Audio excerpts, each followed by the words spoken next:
ಮುಂದಿನ ಸುದ್ದಿ ಕಡೆಗೆ ಹೋಗೋಣ. ಕರಾವಳಿ ಮಲೆನಾಡು ಭಾಗವನ್ನು ಬಿಟ್ಟರೆ ರಾಜ್ಯದ ಬಹುತೇಕ ಜಿಲ್ಲೆಗಳಲ್ಲಿ ಮಳೆ ಮರೀಚಿಕೆ ಆಗೋಗಿದೆ. ಮುಂಗಾರು ಬಿತ್ತನೆ ನೆಲಕಚ್ಚಿದೆ. ಕೆಲವು ಕಡೆ ಗೊಬ್ಬರದ ಕೊರತೆ, ಇನ್ನೂ ಕೆಲವು ಕಡೆಯಲ್ಲಿ ಬಿತ್ತನೆ ಬೀಜದ ಕೊರತೆ. ಅದಕ್ಕೆ ರೈತರು ಬರ ಪರಿಹಾರವನ್ನು ಕೊಡಬೇಕು, ಬರಗಾಲ ಅನ್ನೋದನ್ನು ಘೋಷಣೆ ಮಾಡಬೇಕು ಅಂತ ಹೋರಾಟವನ್ನು ಮಾಡ್ತಾ ಇದ್ದಾರೆ. ಮಳೆ ಇಲ್ಲ, ಬೆಳೆ ಬೆಳೆಯೋಕ್ಕಾಗ್ತಾ ಇಲ್ಲ, ಸರ್ಕಾರದ ಬರ ಘೋಷಣೆಯನ್ನು ಮಾಡ್ತಾ ಇಲ್ಲ. ಹೀಗಾಗಿ ರೈತರಿಗೆ ಪರಿಹಾರವನ್ನು ಕೊಡಲಿ ಅಂತ ವಿಜಯಪುರ ಜಿಲ್ಲೆಯ ತಾಳಿಕೋಟೆಯಲ್ಲಿ ರೈತರು ಇವತ್ತು ದೊಡ್ಡ ಪ್ರತಿಭಟನೆಯನ್ನು ನಡೆಸಿದ್ದಾರೆ. ರಸ್ತೆ ಮೇಲೆ ಚೇರ್ ಹಾಕ್ಕೊಂಡು ಕುಳಿತರು, ಬರ ಘೋಷಣೆಯನ್ನು ಮಾಡಬೇಕು ಅಂತೇಳಿ ಆಗ್ರಹಿಸಿದರು. ಅಷ್ಟೇ ಅಲ್ಲದೆ ಪ್ರತಿ ಎಕರೆಗೆ 50,000 ರೂಪಾಯಿಯಂತೆ ಪರಿಹಾರವನ್ನು ಕೊಡಬೇಕು ಅಂತ ರೈತರು ಆಗ್ರಹಿಸಿದ್ದಾರೆ.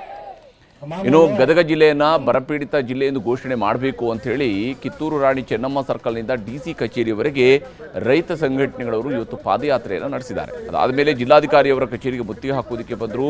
ಬರ ಪರಿಹಾರವನ್ನು ಕೊಡಬೇಕು, ಬರಗಾಲ ಅಂತೇಳಿ ಘೋಷಣೆ ಮಾಡಬೇಕು, ಆದಷ್ಟು ಬೇಗನೆ ಗೋಶಾಲೆಗಳನ್ನು ತೆರೀಬೇಕು, ರೈತರ ಸಾಲವನ್ನು ಮನ್ನಾ ಮಾಡಬೇಕು ಅಂತ ಜಿಲ್ಲಾಧಿಕಾರಿಗಳ ಮೂಲಕ ಸರ್ಕಾರಕ್ಕೆ ಮನವಿಯನ್ನು ಸಲ್ಲಿಸಿದ್ದಾರೆ.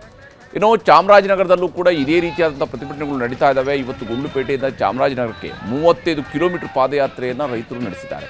ಜಿಲ್ಲಾಧಿಕಾರಿ ಕಚೇರಿಗೆ ಮುತ್ತಿಗೆ ಹಾಕೋದಕ್ಕೆ ರೈತರು ಬಂದಿದ್ದರು. ಪೊಲೀಸರು ಅದಕ್ಕೆ ಅವಕಾಶವನ್ನು ಕೊಡಲಿಲ್ಲ.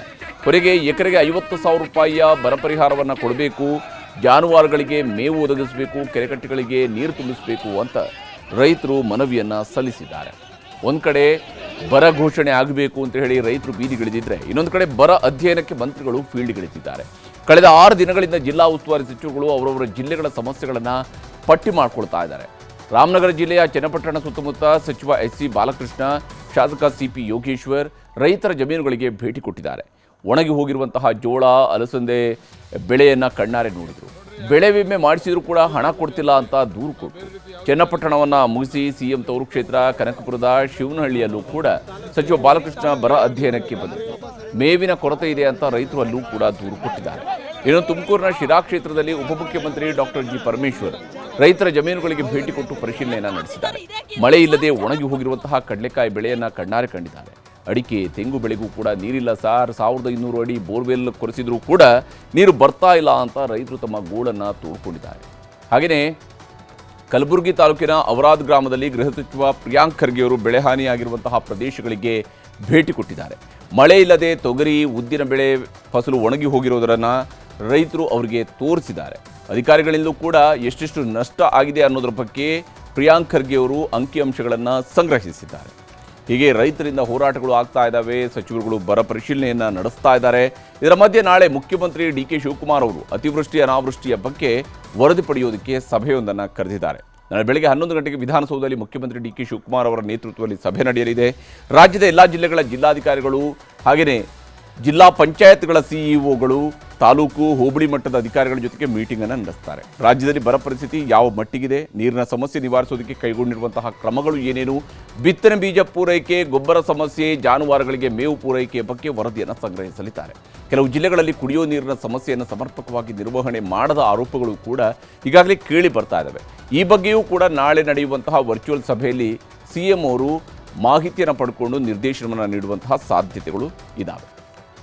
ಇನ್ನು ಬೆಂಗಳೂರಿನ ಖಾಲಿ ನಿವೇಶನಗಳನ್ನು ಸ್ವಚ್ಛಗೊಳಿಸೋದಕ್ಕೆ GBA ಆಗಸ್ಟ್ 15ರವರೆಗೆ ಗಡುವು ನೀಡಿದೆ. ಅಷ್ಟರೊಳಗಡೆ ಸೈಟ್ ಸ್ವಚ್ಛವಾಗಿರದಿದ್ದರೆ GBA ಸಿಬ್ಬಂದಿಯೇ ಸ್ವಚ್ಛಗೊಳಿಸಿ ತಗಲುವಂತಹ ಎಲ್ಲ ವೆಚ್ಚವನ್ನು ಮಾಲೀಕರಿಂದಲೇ ವಸೂಲಿ ಮಾಡಲಿದ್ದಾರಂತೆ.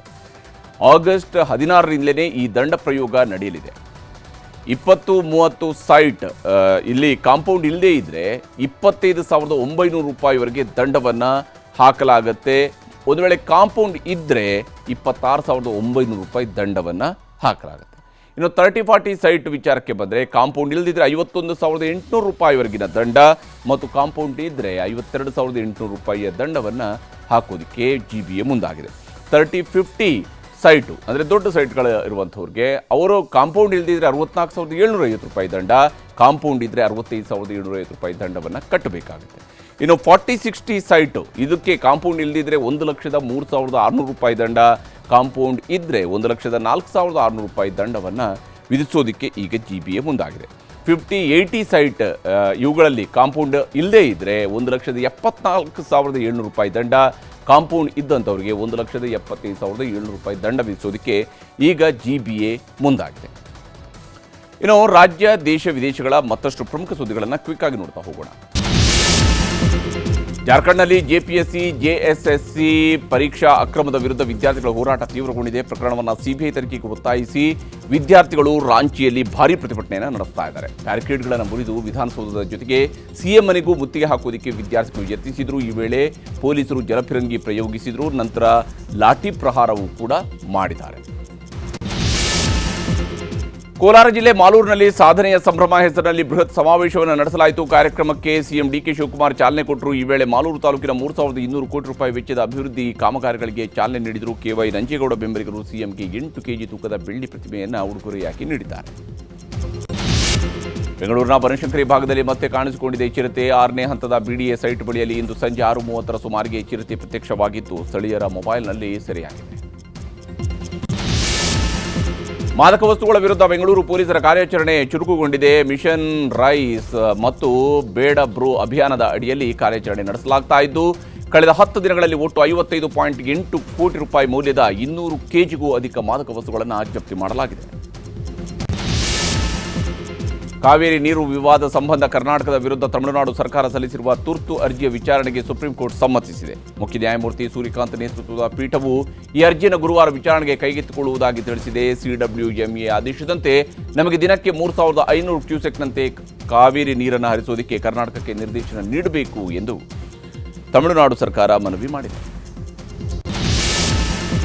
ತಮಿಳುನಾಡಿಗೆ ಕಾವೇರಿ ನೀರು ಬಿಡುಗಡೆ ವಿರೋಧಿಸಿ ಆಗಸ್ಟ್ 13ಕ್ಕೆ ಕರ್ನಾಟಕ ಬಂದ್ಗೆ ಕರೆ ನೀಡಿರುವ ಹಿನ್ನೆಲೆಯಲ್ಲಿ ವಿವಿಧ ಸಂಘಟನೆಗಳಿಂದ ದುಂಡು ಮೇಜಿನ ಸಭೆ ನಡೆಸಲಾಯಿತು. ಮಂಡ್ಯದ ಪತ್ರಕರ್ತರ ಸಂಘದ ಸಭಾಂಗಣದಲ್ಲಿ ನಡೆದಂತಹ ಸಭೆಯಲ್ಲಿ ವಿವಿಧ ಸಂಘಟನೆಗಳು ಭಾಗಿಯಾಗಿ ಸಂಪೂರ್ಣ ಬಂದ್ಗೆ ಒತ್ತಾಯವನ್ನು ಮಾಡಿದ್ದಾರೆ.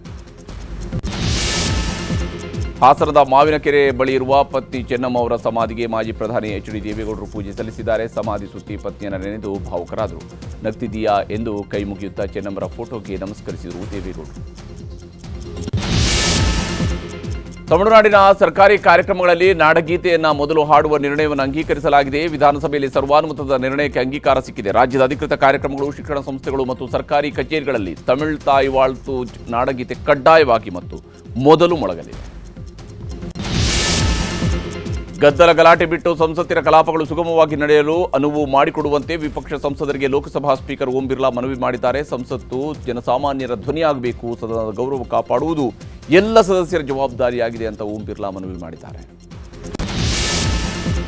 ನೀಟ್ ಪ್ರಶ್ನೆ ಪತ್ರಿಕೆ ಸೋರಿಕೆ ಖಂಡಿಸಿ ಪ್ರತಿಭಟನೆ ಮಾಡ್ತಾ ಇದ್ದ ವಿದ್ಯಾರ್ಥಿಗಳ ಮೇಲೆ ಪೊಲೀಸರ ಕ್ರಮದ ಕುರಿತು ಲೋಕಸಭೆಯಲ್ಲಿ ಚರ್ಚೆಗೆ ಕೇಂದ್ರ ಸರ್ಕಾರ ಸಿದ್ಧವಾಗಿದೆ. ಹೀಗಂತ ಕೇಂದ್ರ ಸಚಿವ ಕಿರಣ್ ರಿಜಿಜು ಹೇಳಿದ್ದು ವಿಪಕ್ಷಗಳಿಗೆ ಸವಾಲು ಹಾಕಿದ್ದಾರೆ. ನಿಮ್ಮ ಪ್ರಶ್ನೆಗಳಿಗೆ ಗೃಹ ಸಚಿವ ಅಮಿತ್ ಶಾ ಅವರು ಉತ್ತರಿಸಲಿದ್ದಾರೆ. ಆದರೆ ಚರ್ಚೆಯಿಂದ ಓಡಿ ಹೋಗದೆ ಶಾಂತಿಯುತವಾಗಿ ಆಲಿಸುತ್ತೇವೆ ಎಂದು ಭರವಸೆ ಕೊಡಿ ಅಂತ ಮನವಿ ಮಾಡಿದ್ದಾರೆ. ಬಸ್ ಮುಂಭಾಗದಲ್ಲಿ ನೇತಾಡ್ತಾ ಇದ್ದ ಪ್ರಯಾಣಿಕರನ್ನು 500 ಮೀಟರ್ ದೂರ ತಮಿಳುನಾಡು ಸಾರಿಗೆ ಬಸ್ ಡ್ರೈವರ್ ಎಳೆದೊಯ್ದಿದ್ದಾನೆ. ಹೊಸೂರು ಪನ್ನಾಪಳ್ಳಿ ಮಾರ್ಗದಲ್ಲಿ ಈ ಘಟನೆ ನಡೆದಿದೆ. ಈ ದೃಶ್ಯ ವೈರಲ್ ಬೆನ್ನಲ್ಲೇ ಡ್ರೈವರ್ ರಮೇಶ್ ಕುಮಾರ್ ಅವರನ್ನ ಸರ್ಕಾರ ಅಮಾನತು ಮಾಡಿದೆ. ಕುಸ್ತಿ ಫೆಡರೇಷನ್ ಮಾಜಿ ಅಧ್ಯಕ್ಷ ಬ್ರಿಜ್ಭೂಷಣ್ ಸಿಂಗ್ಗೆ ರಿಲೀಫ್ ಸಿಕ್ಕಿದೆ. ಮಹಿಳಾ ಕುಸ್ತಿಪಟುಗಳು ಮಾಡಿದ್ದಂತಹ ಲೈಂಗಿಕ ದೌರ್ಜನ್ಯದ ಆರೋಪಗಳು ಸುಳ್ಳು ಮತ್ತು ಕಟ್ಟುಕತೆ ಅಂತ ದೆಹಲಿ ಕೋರ್ಟ್ ಹೇಳಿದೆ. ಲೈಂಗಿಕ ದೌರ್ಜನ್ಯ ಆರೋಪಕ್ಕೆ ಸಾಕ್ಷ್ಯಾಧಾರಗಳ ಕೊರತೆ ಇದೆ. ಪ್ರಕರಣದ ಹಿಂದೆ ರಾಜಕೀಯದ ಪ್ರೇರಣೆ ಇರಬಹುದು ಅಂತ ಕೋರ್ಟ್ ಹೇಳಿದೆ.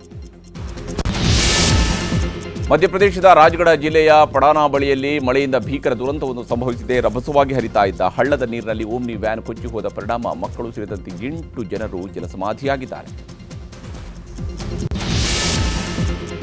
ರಷ್ಯಾದ ನಗರವೊಂದರ ಮೇಲೆ ಉಕ್ರೇನ್ ಭೀಕರ ಡ್ರೋನ್ ದಾಳಿ ನಡೆಸಿದ್ದು 13 ಮಂದಿ ಸಾವಿಗೀಡಾಗಿದ್ದಾರೆ. 75ಕ್ಕೂ ಹೆಚ್ಚು ಜನರು ಗಾಯಗೊಂಡಿದ್ದಾರೆ. ಪ್ರತೀಕಾರದ ಭಾಗವಾಗಿ ರಷ್ಯಾದ ತೈಲ ಘಟಕಗಳನ್ನು ಗುರಿಯಾಗಿಸಿಕೊಂಡು ಉಕ್ರೇನ್ ಈ ದಾಳಿ ನಡೆಸಿದೆ. ಕೆನಡಾದ ಬ್ರಿಟಿಷ್ ಕೊಲಂಬಿಯಾ ಪ್ರಾಂತ್ಯದಲ್ಲಿ ಭೀಕರ ಕಾಡ್ಗಿಚ್ಚು ಕಡಿಮೆ ಆಗ್ತಾ ಇಲ್ಲ. ಸಾಗರ ತೀರ ಪ್ರದೇಶಗಳಲ್ಲಿ ಬೆಂಕಿ ಶರವೇಗದಲ್ಲಿ ಹರಡ್ತಾ ಇದ್ದು 20,000ಕ್ಕೂ ಹೆಚ್ಚು ಜನರನ್ನು ಸ್ಥಳಾಂತರಿಸಲಾಗಿದೆ. ಬೆಂಕಿಯ ಕೆನ್ನಾಲಿಗೆಗೆ ಹಲವು ಮನೆಗಳು ಮತ್ತು ಆಸ್ತಿಪಾಸ್ತಿಗಳು ಸುಟ್ಟು ಭಸ್ಮವಾಗಿವೆ.